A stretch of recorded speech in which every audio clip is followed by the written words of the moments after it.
Hey everybody, today I'm going to talk about the recent release of the preview of James Howard Kunstler's the Harrows of Spring, which is the fourth installment of the World Made by Hand series, which is one of my favorite book series.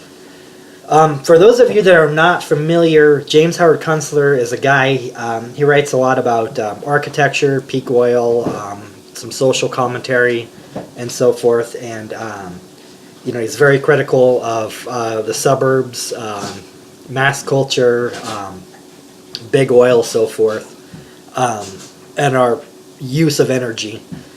And he's written some nonfiction books, like The Long Emergency, Too Much Magic, and so forth, about these issues. And the World Made by Hand series is basically the fiction version of his nonfiction, if that makes sense.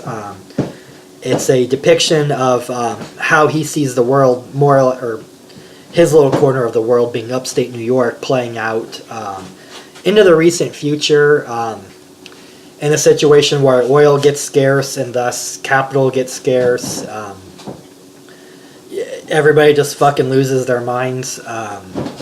And we go to a lifestyle more akin to the turn of the 20th century, suppose you would say. Everything gets a lot more local. Kind of interesting books because, it counts as like dystopian fiction or whatever, but when you start to think about all the factors that he takes into consideration, it's possible the world could end up that way. But anyway, he stated the intentions of these series would be one novel for each season of the year. So the first one, World Made by Hand, started off in the summer. And then, what was it? The Witch of Hebron, or Hebron, I guess I'm not sure exactly how to pronounce it. That was in the fall, and it was my favorite, by the way. And then the most recent one was The History of the Future, which took place in the winter around Christmas time. That was a good one too. And this one, The Harrows of Spring, takes place in the spring, as you would imagine. And I assume it would be the last one of the series. I don't know if he's got more in store or whatnot, but it follows the cast of characters that have more or less been throughout the book. And you're following them throughout the year. The first thing that jumps out to me when I knew he was going to write one about spring is, and before modern times, spring was kind of a shitty time of year. You think about, like, you go into late summer and fall, you've got all this food, and you're putting food away for the winter where there's not much food. And when the spring comes, you can plant again, raise animals again, and so forth, but there's a window of time where you just really don't, there's not a lot of production. We're talking maybe dandelions, the bits and pieces of whatever you have stored up over the winter. It's not like now where, the last week of March or whatever, I can go to the grocery store and get whatever I want, throughout the year, more or less.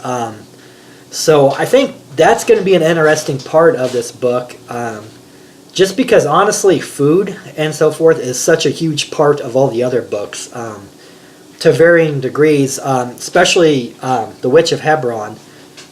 In the fall, the descriptions of food in there are so amazing. It'll make you so hungry reading about this. But this one might be a little more grim, just because maybe the people are going to be eating boiled dandelions and acorn flour bread or whatever, because the acorns are traditionally, people would store acorns and stuff, and that'd be like the last ditch thing, kind of like the pack of ramen noodles in your cabinets right now, just for emergencies or whatever. But anyway, he puts, I don't know if it's the first chapter, first few pages, or just a random thing at the beginning, but it involves a couple of guys from the New Faith. I can't remember the group's name, but it's the religious group that moves in the town and becomes part of the town over the course of the novel. and these guys are out coon hunting and encounter a group of kind of hippie types, I guess, that call themselves the citizens of the Republic of Berkshire, which is in western Massachusetts, I guess. And they've got a leader, Mr. Greengrass or Green Jeans or something like that.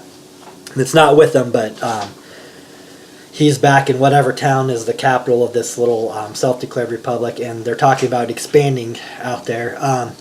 The interaction between the leader of this group, Flame, and the two dudes from the New Faith group or whatever, it's kind of funny because the New Faith people, they would be very very conservative, very traditional.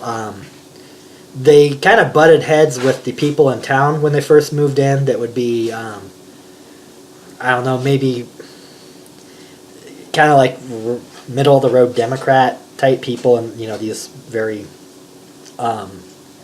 very traditional, very religious and so forth. But now the people that they run into in this would be very, very kind of moonbat liberal-ish, I guess you would say. Almost over-exaggerated, I would, of the social justice warrior. Like when they say they're out coon hunting, they kind of snap at them for using the term coon, and it takes them a while to register and so forth, like why that's a bad word or whatever. And, they kind of, this Flame lady kind of sneers at them a little bit, about kind of how backwards they are, and, kind of patronizes them and so forth for whatever. So, and then, the brothers, or I guess they're not brothers, but the guys from the religious group or whatever, they're very kind of taken aback, but still very cordial with these people. And it sets the stage for a conflict between almost like these a social justice cult coming into the town and the normal people, the normal people. It'll be kind of interesting to see how that goes. Just kind of knowing Kunstler's take on a lot of social issues. I think he describes himself as being liberal, but at the same time he's kind of very critical of a lot of things. And it's funny to listen to him or read him or whatever, because sometimes he does sound like a stodgy old man, like, talking about people need to pull their pants up and stop dressing like Ninja Turtles. And he's really funny to read. Love the guy. So I'm interested to see how this conflict takes place. But one thing that I think is interesting in the scope of the whole series is the last book, the History of the Future. One of my biggest complaints about that was that he's pretty hard on the South. Me personally, being from Iowa, of course, Iowa's not southern. We're depends what part of the state you're in, an upper Midwestern state or a Midwestern state or the Midwestern state or whatever. But when people, particularly on the coast, start beating up on the South, I get a little nervous because I know that we're basically next on the chopping block as far as getting sneered at from the the coastal elites or whatever. So I'm a little touchy about that, I suppose, but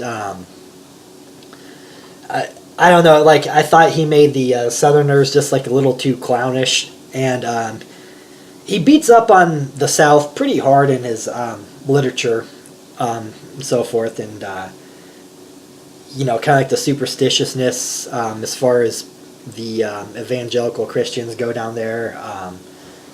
Lack of progressiveness or whatever. And not to say that he doesn't have some valid points about that in American society in general, but the way that these people from Western Massachusetts are over-exaggerated is what it seems so far. It seems like maybe it kind of balances it out. That maybe over the course of the whole thing, he's saying that within all the broad scope of American society, we do have a lot of problems with different subgroups, and it's kind of easy for people to shit on people from the South, and also people from the South and flyover country like me to blame all of our problems on the people on the East Coast or California or whatever. And, how those countries going to hell in a handbasket because all these, moon bats or whatever. But I don't know. I think it's kind of cool that he's poking it all around in there, maybe, and that's how it's going to pan out. Personally, I am really interested in seeing this book, or seeing it come out and reading it. Says it's going to come out in June of this year. I want to say on the last book he missed his deadline by a little bit, but I don't know. It's been about 2 years in between books.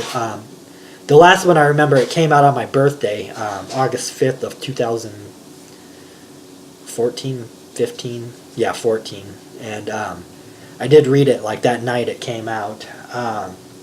This one will probably be no different, where as soon as I get it, I'll devour it. Yeah, if you haven't read any of the books in the series, or maybe just read one, I strongly recommend you, first read The Long Emergency, which kind of sets the tone for everything in the book and kind of gives it some background.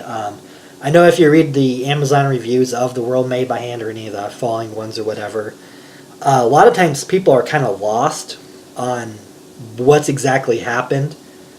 Like, you know, they don't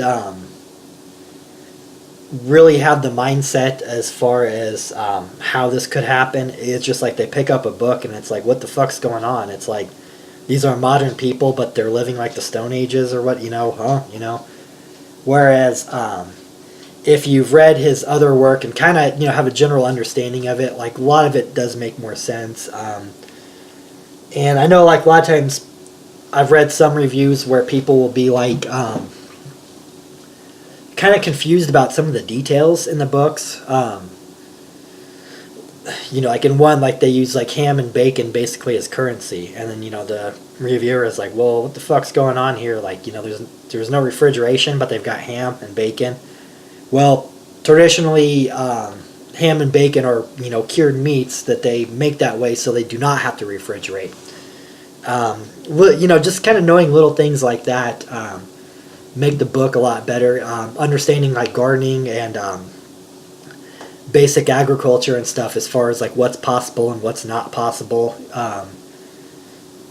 makes it kind of makes some of the books flow a little bit easier. I think it makes them a little more interesting, so people that kind of have the sustainability or green agriculture, survivalist, prepper, doomsday kind of mentality or whatever, or any couple of those, usually do better with these books. But yeah, check it out. Check out his blog. Check out Kunstler's podcast. The books.